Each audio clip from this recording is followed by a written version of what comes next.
그 재판하려는 과정에서 예, 예. 선고하기 전 한 달 전에 예.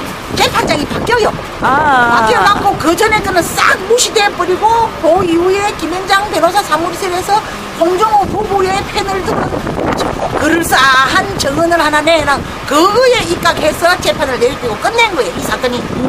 성명 판사 중간에 왔어요. 그렇지 중간에. 그것도 그 전에는 딴 판사가 쭉 해다가 마지막에 이것도 뭐 중간에 온 것도 아니고 재판장이 바뀌었어요.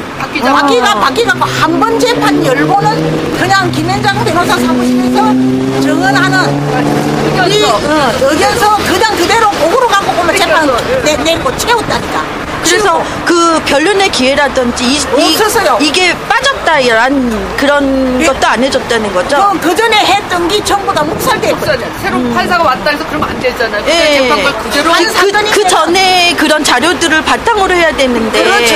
근데 그거를 다 빼버리고 2심에서도 우리가 다시 그 옛날 정인들을 정언을 설라니까 김현장 변호사 사무실에서 거절하니까 또 재판부가 그쪽으로 손을 들어줘요. 과거 했던 사람은 안 된다.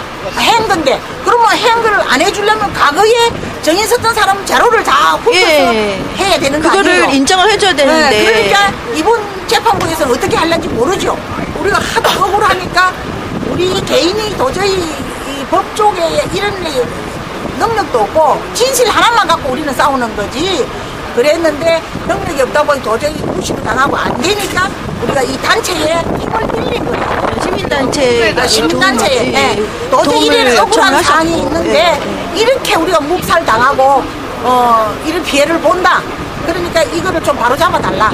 벌써 이제 힘없는 사람들은 피해를 받는데 또 그쪽에 뭐 힘 있고 뭐 지방의 유지구 이런 사람들은 다 챙겨갔다고 아까 그러더라고요. 그 증거는 있나요? 유지라기보다는 선물 옵션이라는 타이틀을 걸고 다단계 사기극을 벌릴 때 그 가까운 소정수기에 가까운 주변 사람들 중에서 모집책 쉽게 말하면 그 사람들이 전부 소정수기가 아주 위대한 사람으로 포장을 해서 다단계식으로 사람을 모집을 해요. 소정수기 혼자서 이 사람을 모집을 할 수 없잖아요. 그렇죠. 그게 모집을 해간 그것들이 전부 플러스로 가져가고 그의 사람들은 전부 손해를 봤죠.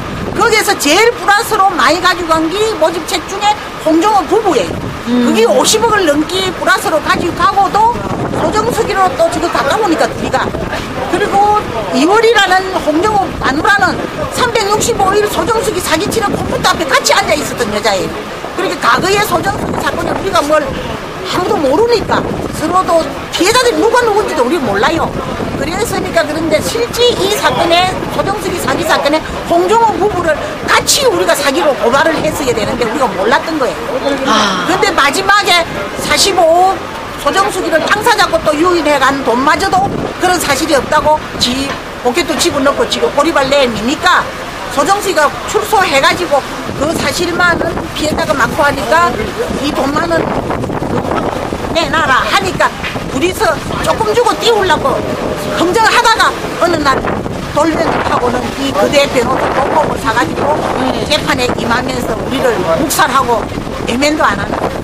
받아들이지도 않는 거예요. 중간에 판사가 갑자기 바뀌는 것도 그렇고 명백한 증거가 있음에도 그 증거를 채택을 안 하는 것도 그렇고 묵살하고 김현장 변호사 사무실에서 한 말이 절대적인 또 증거가 되는 것도 아니에요.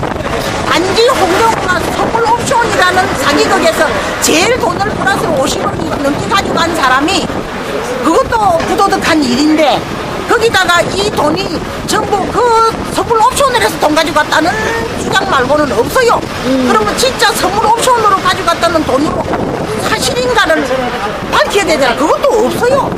그럼 지금 출소를 한 그 서정숙이라는 분과 그리고 모집책이라고 하는 그 부부하고는 옛날에 아래우측에 같이 이웃에 아래우측에 살면서 팽지간처럼 지나는 사이에. 예, 그러니까 벌써 줘야 된다고 했다가 태도를 들변을 해서 같이 그 편으로 넘어갔다는 얘기신 건가요? 배신을 한 거죠. 소정수기로 배신을 한 거죠.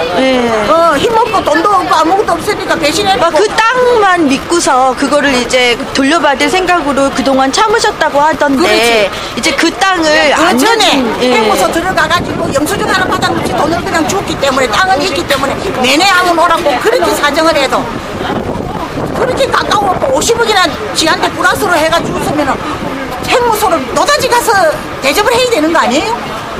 오늘 한 번 내내 와달라고 사정을 해도 내내조차도 한 번도 안 온 것들이 그 사람들이 그런데 이제는 이렇게 나와서, 예, 나와서 찾아가니까 딱 꼬리발레 밀고 배신을 이렇게 하는 거예요. 그리고 그러니까 돌려줘야 되겠다는 그 분조차 지금 돌아섰다는 얘기시군요. 그런데 또 구속된 분의 딸까지 데리고 예, 피해를 입은 사람이라고 불쌍하게 생각해서 또 돌봐주셨다고 또 어떤 피해자분은 그거는 예. 제가 돌봐줬어요. 근데 그 맹신이라는 친구가 피해자인데도 친구의 딸을 중학교 다니는 애를 나올 출소할 때까지 대학을 넣었어요. 그렇게 한 사람도 있는데 피해를 보고 이웃에서 행정처럼 지난 것들이 50억을 서정수기한테 부자가 됐는데도 내내 와달라고 이 땅 때문에 서정수기가 이미 일 터졌으니까 이거를 잘못하면은 군지박산 돼버릴까봐 지가 그랬대. 그것도 일리가 있어요. 지가 나와서 어떻게 해서 이 피해자들한테 그거로 근거로 해서 보상을 하려고. 근데 지금 그걸 안 지킨다는 얘기시군요. 그런 사실이 없다고 완전 배신을 한 거죠. 진짜 억울하시겠습니다. 더군다나 배신을 하니까 나는 소정수기를 사기 사건에서 내가 지부였던 사람이에요. 원래 지부였던 사람인데 그게 그래도 뭐 그동안에 제일 바른 말하고 바르다 싶었던지 홍정호하고 하다가 안 되니까 나한테 찾아와서 이런 사실이 있는데 이게 너무 억울하다고 그래서 내가 그러면은 네가 영수증 받은 게 없기 때문에 이것들이 이 짓을 하니까 이게 확실한 증거가 있느냐 해서 증거가 있다. 왜? 이 땅 산 거를 내가 이임장을 사서 재하석이라는 친구 남편이 손해를 봤는데 너무 행편이 어려워서 노다지 와서 내내로 와서 난리를 피우니까 이임장을 써줘서 홍정호 부부한테 가서 땅 산 게 있으니까 그것을 좀 받아가라고 이임을 했대요. 그 이임장을 받아간 재하석이가 찾아가니까 처음에 그런 사실 없다고 딱 잡아뛰더래요. 그래서 재하석이가 집요하게 어떻게 해서 그 일본 채권을 산 거를 재하석이가 알아냈어요. 강맹 땅이라는 소리는 나도 들었어요 옛날에. 그런데 재하석이 강맹 땅이라고 그러는 거 말고 소정수기를 딱 추적을 한 게가 그 땅이 나온 거예요. 그때 번지하고 들이대면서 거기 땅을 산 게 아니고 일본 채권을 산 거예요. 그래서 그걸 들이대니까 그때서 벌벌 떨면서 그 돈을 해주면서 절대 누구한테 말하지 말라고 했던 인간이에요. 이 홍정구라는 사람이. 근데 지금은 법률 회사까지 로펌까지 김현장이라는 로펌을 또 사서 이렇게 뒤집어지는 판결을 했다는 얘기. 하나도 인정이 안 돼요. 홍정구가 최하석이 지재산이 10몇억 밖에 안 된다는 인간이 3억을 불쌍해서 줬다. 이런 엉터리 없는 발언을 하면서 말이 돼요? 그렇다면 불쌍해 줬으면 소정수기가 지가 50억 말이 안 통하니까 법정으로 갔는데 이제 이렇게 돼버렸고요. 이제 대법원까지 그럼 가는 건가요? 어떻게 되는 대법원 쪽에 이어서 어떻게 나올지 모르지 가야 되겠죠. 우리는 진실이 확실히 있기 때문에 끝까지 싸울 수밖에 없고 우리 개인이 해보니까 도저히 안 되니까 이 단체에다가 시민연대에다가 우리가 여러 사람들 다 소연을 했어요. 그랬더니 시민연대 같은 데 가서 해봐야지 개인은 절대 안 된다. 얼마나 많은 분들이 피해를 입으셔? 한 400명이라고 얘기 들으셨는데 피해자는 400명인데 거기서 플러스로 가져간 사람이 한 100몇십 명이 플러스로 가져갔을 거예요. 그래서 모집책들이 제일 돈을 많이 가져갔어요. 그럼 지금 피해를 입으시고 몇 년간 고생하셨던 분들은 너무너무 많죠. 그 많은 사람들은 몇 분 정도 되세요? 그 사람이 한 300명 넘겠죠. 나는 그건 확실히 그거 다 몰라요. 사람이 누구누구인지도 몰라요. 서로 이렇게 모르는 사이니까. 아는 거는 모집책이나 소정수기만 알지 우리가 모르죠. 피해자 얼굴도 모르고. 그건 모아서 하신 게 아니라 그럼 몇 분이서 하신 건가요? 각자? 네, 각자 이 사람도 이어가고 저 사람도 저어가고 가까운 모집책이 오셔갖고 이제 그 사람 따라서 그냥 가서 한 거죠. 갖다 넣은 거죠. 그래서 선물 옵션이 타이틀이지만은 선물 옵션도 소정수도 하는 척을 했어요. 당장 띄워놓고 하는 척을 했고 어차피 돌림막기식의 사기극이었다. 앞으로 그러면 법원에서 바른 판결을 원하시는 거겠죠? 바른 판결을 원하죠. 그러나 마지막으로 그럼 원하시는 그런 말씀을 한번 해보세요. 원하는 거는 그걸 사실대로 판결을 해달라는 거죠. 사실대로. 그리고 여기가 사실상 과거에 이 사건이 홍정호가 땅을 산다 그러고 조정숙이한테 지금 땅을 사면은 3배나 현재 시세보다 3배로 싸게 살 수 있다. 그래서 엄청난 돈을 벌 수 있다. 이렇게 해서 조정숙이한테 돈을 가지고 안 오고 실제 나중에 이제 사건이 다 보니까 땅을 산 게 그 땅에 채권, 1번 채권을 산 거예요. 그걸 갱매로 넣어갖고 싸게 따먹으려고 했던 거예요, 보니까. 근데 그것도 조정숙이 잡히가고 나니까 닷새 만에 그 채권도 팔아버렸다. 지가 뜨뜻하고 지 돈으로 선물 옵션으로 해서 받아가 샀으면 왜 그걸 팔아요? 팔아가고 지 이름을 떼버리고 미장을 한 거예요. 더 뒤지면은 그 땅을 앞으로 조사를 사실 좀 해야 됩니다. 그러면은 그 땅의 출처가 지금 돌아서 어디 가 있냐면은 은강학교 재단에 들어가 있는데 그때 은강재단이라는 게 돈이 없어갖고 형편없었던 재단이었었어요. 그런데 그 막 큰 땅을 어떻게 은강재단에서 나가 있는지 이제 요새 내가 이제 듣기로는 사학재단에서는 일반 부채는 집행을 못 한대요. 그런 어떤 법의 내용을 알고 이거 숙련한 재산 아닌가.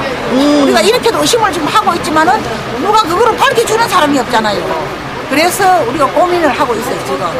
이 많은 피해자들을 구애를 하려면은 그 땅을 사실 뺏어야 되는데 그 땅이 은강재단에 지금 들어가 있어요.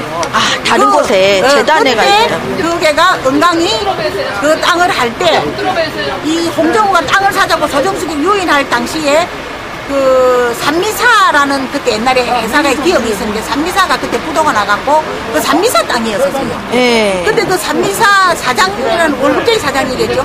그 사람들하고 홍정호하고 커넥션이 있어갖고 이 땅을 싸게 먹으려고 했고 그게 돌아서 건강학교로 지금 들어가가 있는데 홍정호가 그때 당시에 저 건설회사 전무로 있을 때 그 건설회사도 그때 뭐 아주 부도가 나고 형편이 없을 정도가 됐을 때 우리 회원들한테 그것도 싸게 건설회사도 싸게 모을 수 있으니까 같이 사자고도 이야기를 한 적이 있대요. 요번에 회원들이 몇 사람 피해자들이 그때 홍정호 그런 소리도 했다는 이야기를 해요. 이거는 절대 여자들이 거짓말을 할 것도 아니고 뭐 법으로 걸어서 하는 것도 아니고 그때 심지어 그 건설에 지가 있던 건설에서도 부도가 직전이니까 싸게 먹을 수 있다고 사자고도 말을 한 게 홍정훈이었대요. 지금 그 중요한 땅이 이상한 재단으로 가 있는 것도 우습고 그리고 분명히 피해를 입히고 이제 교도소에 가셨던 그 서하숙이라는 분은 고정숙이라는 분도 다 돌려주겠다 하고 나와서는 자세를 바꾸고 이 서하석 부부라는 사람들은 김현장 법률회사를 사서 지금 판결을 뒤집은 거. 홍정호 부부는 그렇게 했고 홍정호 땅을 부부는 뺏어갔고 최하석 씨는 조정숙이한테 이 땅이 있다는 거를 그전에도 들었지만은 이임장을 받아가지고 홍정호 부부한테가 3억을 조정숙이 채권을 받아낸 사람이에요. 그 받아낸 사람이 있는 그 증거가 있는데도 그때도 최하석이한테 그런 사실이 조정숙 이임장을 받아갖고 갔는데도 그런 사실이 없다고 딱 잡아뛰는데 이 당면리에 땅 산다 소리만 들었지 몇 번지 뭔지 아무도 아는 사람이 없었어요. 근데 최하석 씨가 어떻게 그거 찾아냈어요. 찾아내갖고 들이대니까 그때서 걱정 못하고 벌벌 떨면서 아무한테도 말하지 말아달라고 약속 지키라 그러면서 돈은 그 사람은 받았어요. 그런 사실이 있는데도 지금 홍정호의 거짓말을 하고 있다니까요. 그러면 증거 채택이 되는 것이 가장 우선적이고 그리고 김현장 법률사무소가 끼었다 하더라도 판사나 이런 사람들이 증거 채택을 잘해서 올바른 판결을 하는 게 제일 급선무군요. 판검사가 제대로 변호사가 무슨 장난을 놀더라도 제대로 해주면은 판결을 하면 관계가 없죠. 그런데 어찌된 사항인지 재판을 해오다가 바로 선고 직전에 재판부가 재판장이 바뀌면서 과거에 우리가 섰던 정빈 서류는 쌍묵살되고 김현장 변호사 사무실에서 주장하는 소리만 갖고 선고를 했다는 게 말이 안 된다 이 말이에요. 말이 안 되네. 말이 안 되죠.